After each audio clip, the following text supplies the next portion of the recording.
Let's head over to the floor of the New York Stock Exchange, where our own Leslie Picker is joined by Pete Giacchi. He is head of DMM floor trading at Citadel Securities. Leslie. Hey, Mike. Yeah, those shares set to open imminently, essentially. As you mentioned, it's indicated to open between $52 and $53 per share, which would be significant upside from that $40 per share that this company priced at last night.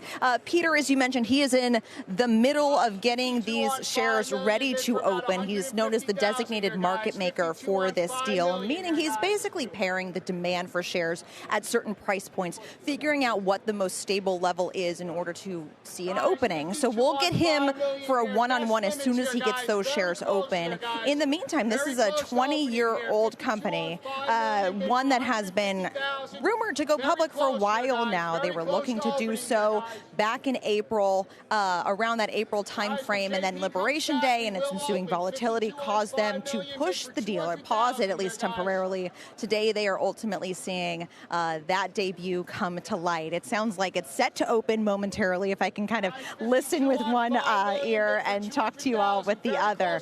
It says very close. That's Peter here saying best limits, very close to opening at this point in time. Of course, this is one of a slew of IPOs we've seen recently, and more to come as the month of September and into the fall progresses. And that's because the markets have been pretty hospitable for these deals. This one, case in point, pricing $3 above the range and set to open at least about 30% higher from here, which would imply a valuation of about $20 billion, which is still below the level that it raised privately in 2021, above the level that it raised privately in 2022, and of course above expectations as this company went about its roadshow and found demand from investors on the road. And so this is a company that plays into the buy now, pay later space, the financing space, fintech space.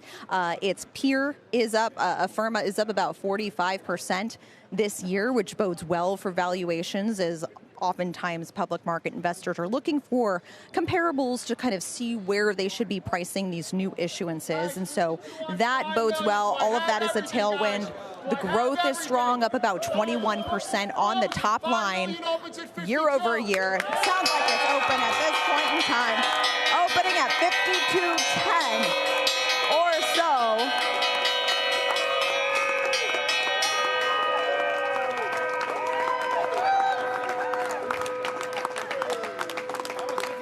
All right, you could see CEO Sebastian Siemiatkowski ringing the bell there. Lynn Martin, the president of the New York Stock Exchange, giving him a hug. And then we have Peter over here, who is going to give us a sense of the internals that he saw as he got this stock open for trading today. Peter, what do you make of all this? Hey, Leslie. So first of all, really exciting day for Klarna and the New York Stock Exchange.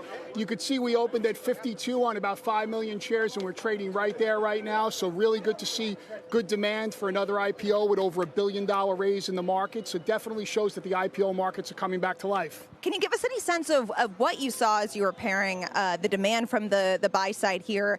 Anything you can provide in terms of retail versus institutional interest and so forth? Yeah, so the data that I see is really post-trade data that happens. So there's going to be a mix of obviously retail and institutional flows here. What we saw specifically in this IPO, that it moved up over the course of a couple hours, but it traded in a very, very orderly fashion on those indications, meaning that there was more institutional flow on the opening here today. So does that suggest to you essentially that there's some support at these levels, for a longer period of time? Yeah, I think that when you think about the IPO market in general, what we've seen for the IPOs is right now, the larger ones are all trading above their issuance price. I think normally with IPOs, it takes anywhere between 5 and 7 days for them to settle down and actually figure out what the street wants to value them at. So this is one day of a long, long road for Klarna. It's a positive day. So I think that what we need to see is over the next 5 to 7 days, really where the street thinks the valuation should be. And how do you characterize, a 34% pop, anything in this range is usually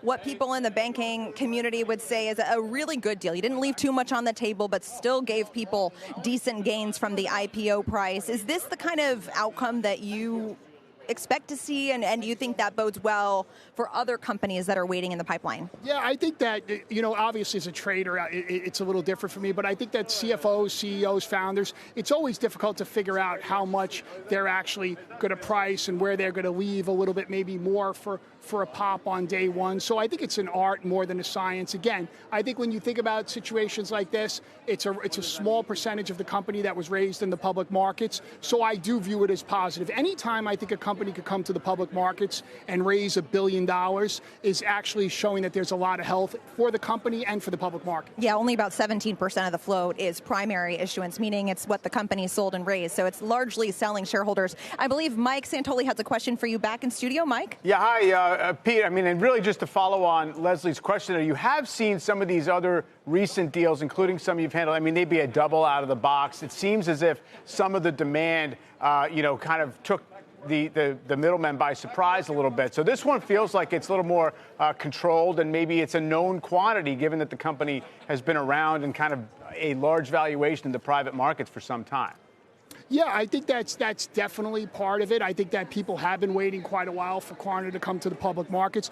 I also think, Mike, as you know, the markets have a very good way of learning about what's happened in the past. And I think sometimes you look at previous deals and see where things could have been done a little bit differently. If you look at this, the original higher end of the range was 35. It wound up pricing at 40. So I think when you think about that and then see on top of that the 30% pop, it makes sense for where it actually opened.